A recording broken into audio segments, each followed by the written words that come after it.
Hi friends, welcome to Saritha's vlog. எல்லோரும் எப்படி இருக்கீங்க? நல்லா இருக்கீங்களா? இன்றைக்கி பார்த்தீங்கன்னா நான் காளான் கிரேவி செய்ய போகிறேன். சும்மா கொஞ்சமாக சப்பாத்திக்கு தொட்டுக்கிறதுக்கு இதை செய்ய போகிறேன். இப்போ இது நல்லா கழுவி எடுத்துக்கலாம்.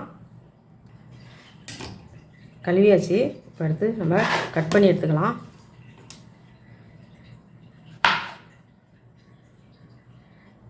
உங்களுக்கு ரொம்ப பெருசாக வேணுனாலும் நீங்கள் ரெண்டாக போட்டுக்கலாம். அப்படியே கொஞ்சம் சின்ன சின்னதாக போடுற மாதிரி இருந்தாலும் சின்ன சின்னதாக போட்டுக்கலாம். இதெல்லாம் நம்ம நம்ம இஷ்டத்துக்கு கட் பண்ணிக்க வேண்டியதான்.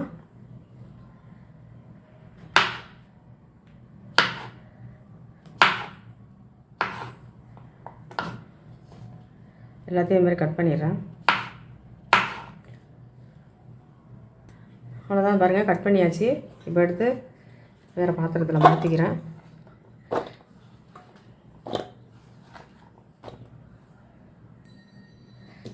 இப்போ ஒரு பேஸ்ட் ரெடி பண்ணிக்கலாம்.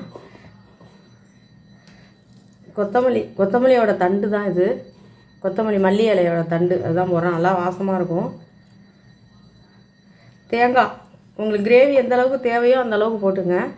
இப்போ எனக்கு இந்த அளவுக்கு போடுறேன். அதாவது ஒரு 2 கீத்து, இது 2 பத்தைன்னு சொல்லுவாங்களா, அதை எடுத்துருக்கேன். இது திருகுணம்னா காமூடி அளவு வரும். முந்திரி பருப்பு ஒரு 4-5 முந்திரி பருப்பு. உங்களுக்கு முந்திரி பருப்பு போட விருப்பம் இல்லைன்னா உடச்சக்கல்ல, அதாவது பொட்டுக்கல்ல போட்டுக்கலாம். சோம்பு கொஞ்சமாக சீரகம். இவ்வளோதான். 2 தக்காளியும் இதில் அரிஞ்சு போட்டு, 2 தக்காளி சின்னது தான், கொஞ்சம் மீடியம் சைஸ் இருக்குது, இதை அரிஞ்சு போட்டுக்கலாம்.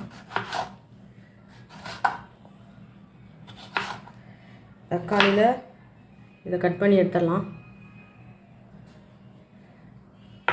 இதை போட்டு இப்போ நல்லா நைஸாக அரைச்சிக்கணும்.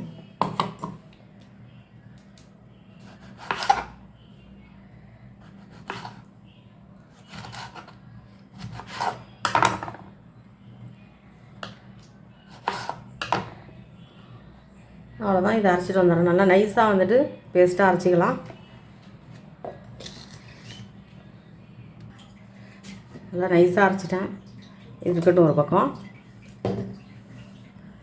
ஒரு 3 பச்சை மிளகா, இது காரம் அந்த அளவுக்கு இல்லை, 3 பச்சை மிளகா, வெங்காயம் மீடியம் சைஸ் வெங்காயம் 2, இதை அரிஞ்சிக்கலாம். அவ்வளோதான், அரிஞ்சிட்டேன். இப்போ நம்ம காளானை தாளிச்சிடலாம். கொஞ்சமாக எண்ணெய் ஊற்றிக்கலாம்.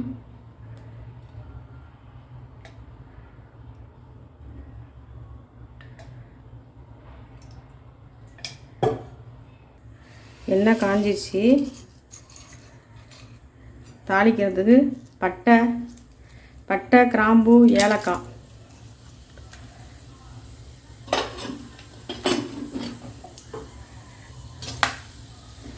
அடுத்து வெங்காயம் போட்டலாம்.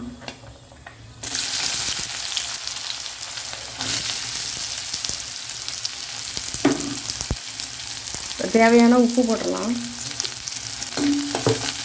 இப்போ இந்த கிரேவிக்கு தேவையான உப்பு நான் அப்படியே போட்டுடுறேன். உப்பு, வெங்காயம் பாருங்கள் ஓரளவுக்கு நல்லா வதங்கிடுச்சு. பச்சை மிளகாய் போட்டுடுறேன்.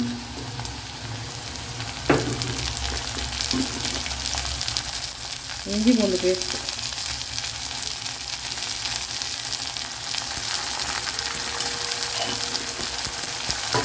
இப்போ மசாலாலாம் போட்டுடலாம். கொஞ்சமாக மஞ்சள்தூள்,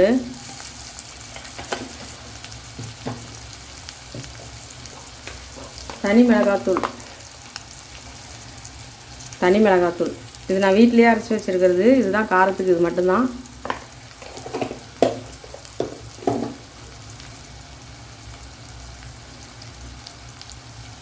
கரம் மசாலா தூள் கொஞ்சமாக சும்மா கலருக்காக காஷ்மீரி மிளகாத்தூள் கொஞ்சமாக போடுறேன். இது உங்களுக்கு போடணுன்னாலும் போடலாம், போடலைனாலும் ஒன்றும் பிரச்சனை இல்லை. இப்போ நல்லா வதக்கி விடுங்க.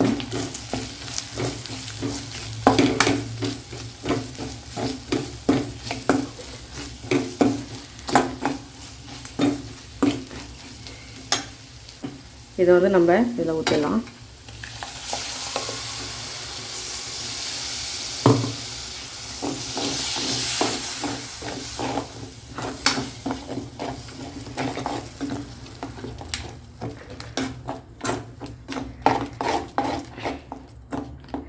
இப்போ இந்த மிக்சியை வந்து கழுவி கொஞ்சம் தண்ணி ஊற்றிக்கலாம். மிக்சியை கழுவி தண்ணி ஊற்றிக்கலாம்.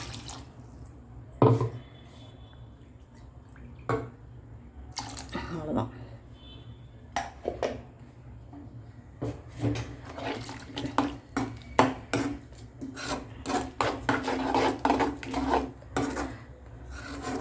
உப்பு வந்து நான் வெங்காயம் வதக்கிறப்பே போட்டாச்சு. உப்பு பத்தலைன்னா கடைசியாக கொஞ்சோண்டு நான் போட்டுக்கிறேன். இது வந்துட்டு கொஞ்சம் அப்படியே ஒரு கொதி வரட்டும். அதுக்கப்புறம் நம்ம வந்துட்டு காளான் அதில் சேர்க்கலாம். நல்லா ஒரு கொதி வரட்டும். நம்ம மூடி வச்சிடலாம். நல்லா ஒரு நிமிஷம் அப்படியே அது கொதிக்கட்டும். அந்த பச்சை வாசம்லாம் போனதுக்கப்புறம் நம்ம காளான் சேர்க்கலாம். நல்லா ஒரு நிமிஷம் ஆயிடுச்சு பாருங்கள். நல்லா வந்து கொதிச்சிருச்சு.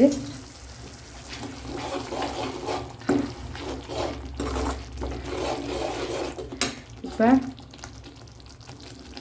இந்த காளான் அதில் போட்டலாம்.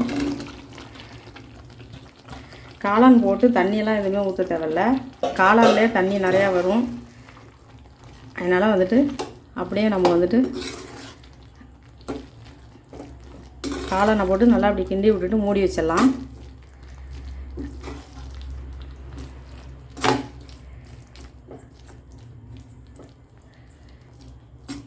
நல்லா ஒரு 2-3 நிமிஷத்துக்கு அப்படியே நம்ம மூடி வச்சிடலாம். இடையில உங்களுக்கு வேணால் நீங்கள் வந்துட்டு கிண்டி விட்டுக்கலாம். அடி பிடிக்கிற மாதிரி இருந்துச்சுன்னா. ஏன்னா இதில் உங்களுக்கு தண்ணி இருக்குது. கிரேவியில் ஏற்கனவே கொஞ்சம் தண்ணி இருக்குது. காளான்லேயும் தண்ணி விடும். அதனால் அடி பிடிக்கிறதுக்கெல்லாம் வாய்ப்பு இல்லை. ஒரு 2-3 நிமிஷம் அப்படியே வேகட்டும். மூடி வச்சிடறேன். இப்போ காளான் போட்டு நல்லா வந்துட்டு ஒரு 5 நிமிஷம் போல் கொதிச்சிருச்சு. நானும் இடையில ஒரு 2 வாட்டி கிண்டி விட்டுட்டேன். இப்போ வந்துட்டு சூப்பராக வந்துட்டு காளான் கிரேவி அருமையாக ரெடி ஆகிடுச்சு. சூப்பராக. இப்போ வந்து பார்த்திங்கன்னா கஸ்தூரி மேத்தி வெந்தயக்கீரை வந்துட்டு நல்லா வந்து காய வச்சது. இது வந்துட்டு கடையிலே வந்துட்டு உங்களுக்கு இருக்குது, உங்களுக்கு தெரியும். அதை வந்துட்டு இது மாதிரி நல்லா மேலே கொஞ்சமாக போட்டுடலாம். நல்லாயிருக்கும் இது போட்டாக்கா. இது போட்டு தான் ஆகணும்னா அவசியம் கிடையாது. போட்டால் கொஞ்சம் நல்லா இன்னும் கொஞ்சம் நல்லாயிருக்கும் டேஸ்ட். அவ்வளோதான். உடம்புக்கும் ரொம்ப நல்லது. அவ்வளோதான். இப்போ கிரேவி ரெடி. இப்போ ஆஃப் பண்ணிடுறேன் ஸ்டவ்வு. அருமையாக ரெடி பண்ணியாச்சு. பாத்திரத்தில் மாற்றிக்கலாம்.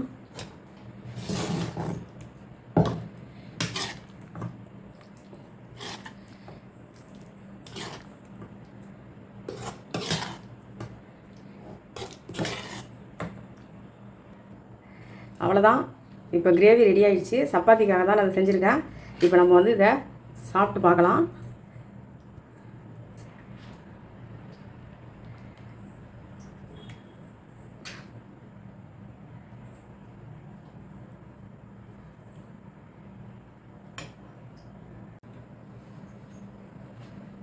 இப்போ சாப்பிட்டு பார்க்கலாம்.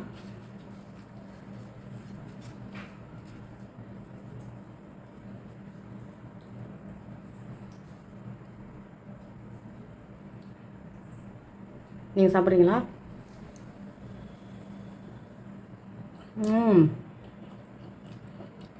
சூப்பராக இருக்குது. அட்டகாசமாக இருக்குது. நீங்களும் இதுமாதிரி செஞ்சு பாருங்கள். செஞ்சு பார்த்துட்டு எப்படி இருந்துச்சுன்னு எனக்கு கமெண்ட் பண்ணுங்கள். இந்த வீடியோ உங்களுக்கு பிடிச்சிருந்தா லைக் பண்ணுங்கள், ஷேர் பண்ணுங்கள், சப்ஸ்கிரைப் பண்ணுங்கள். நன்றிங்க. அப்படி சாப்பிட போகிறேன்.